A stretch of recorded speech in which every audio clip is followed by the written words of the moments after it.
Hello, my friends. Wherever you are in the world, I hope you're feeling safe and comfortable tonight. Let's leave the noise of the day behind and step into a peaceful story together. Ability grows through action.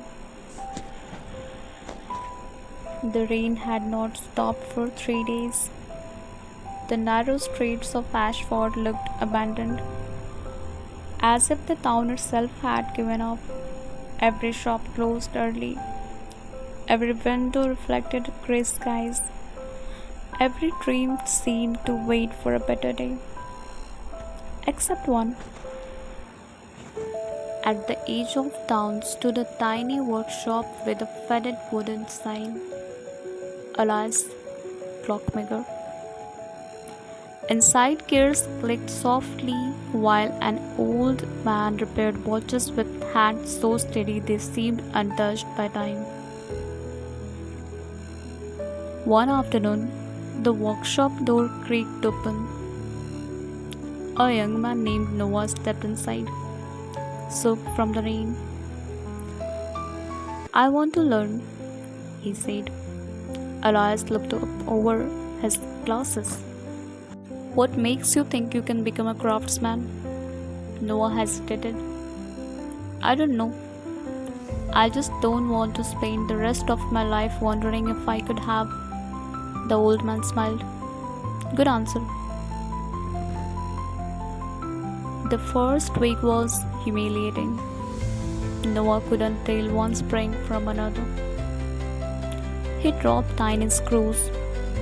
He assembled clock backward. He broke expensive parts. His fingers shook every time Elias watched him. One evening he sighed. Maybe I'm just not talented.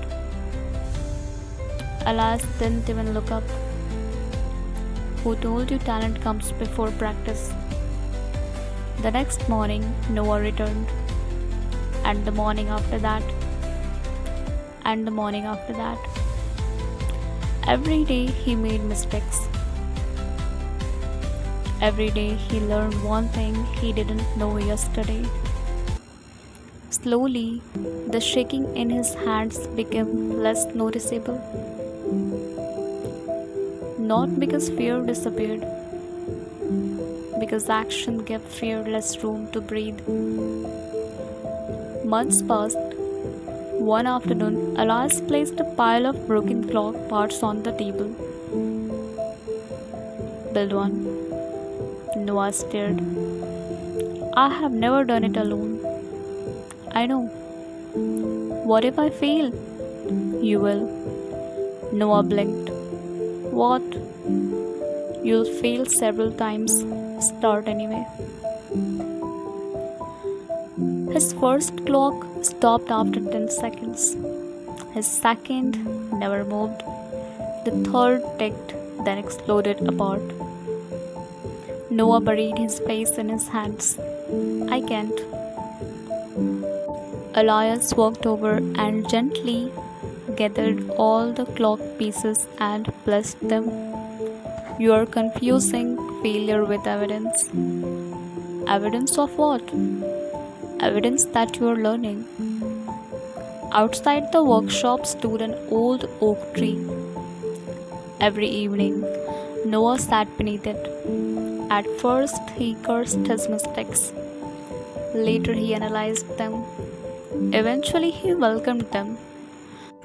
Every broken gear revealed something hidden. Every failed attempt became another page in the manual no book could ever teach. A year later, a wealthy collector visited the workshop. I hear you have trained an apprentice? Elias nodded. Show me his work. Noah's heart pounded. The collector examined a handmade pocket watch. He turned it over, opened it, closed it, listened carefully. Tick, tick, tick. Perfect. Who made this? Noah quietly raised his hand. The collector smiled. I'll buy 5. Noah nearly dropped the watch. That night, Noah celebrated.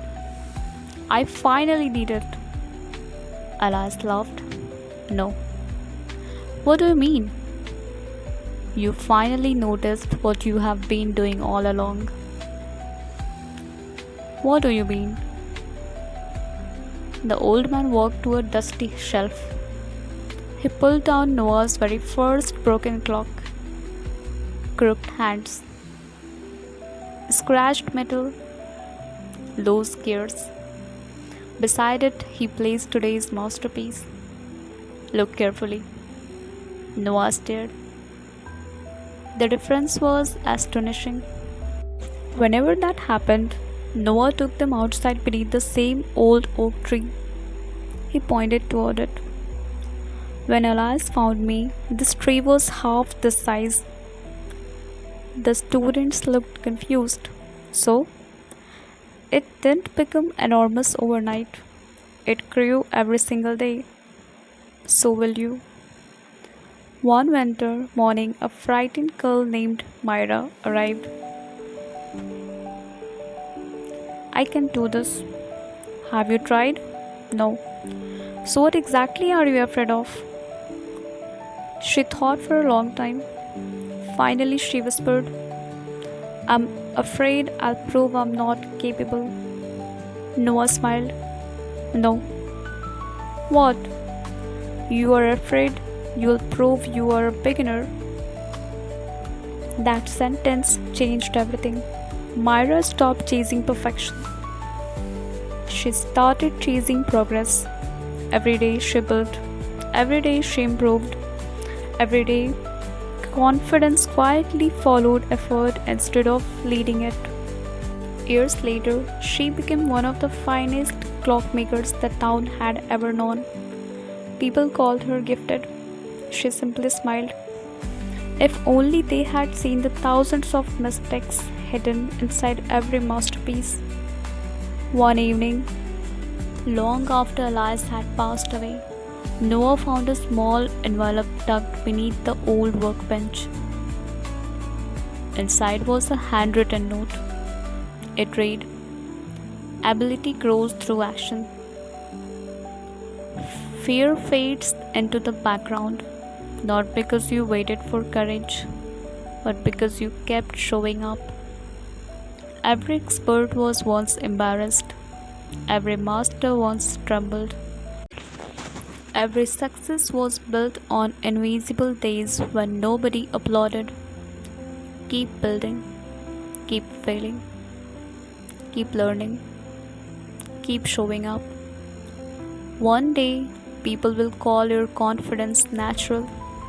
Only you will remember it was earned. Noah folded the letter with trembling hands, not from fear, from gratitude. He looked around the workshop. The ticking of dozens of clocks filled the room like a quiet symphony. Each tick represented another attempt, another lesson, another ordinary day that had slowly become extraordinary. And he finally understood the greatest secret his mentor had ever taught him. Success is rarely born in moments of brilliance. It is forged in the countless ordinary days when you choose to begin again. Fear never truly vanished. It simply became quieter than determination. And ability? It had never arrived all at once.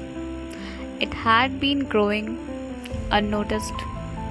Every single time he chose action over hesitation. That is how mountains are climbed. That is how dreams are built. That is how ordinary people become extraordinary, not by waiting until they feel ready, but by showing up again and again, until the impossible slowly becomes their everyday reality. Thanks for watching.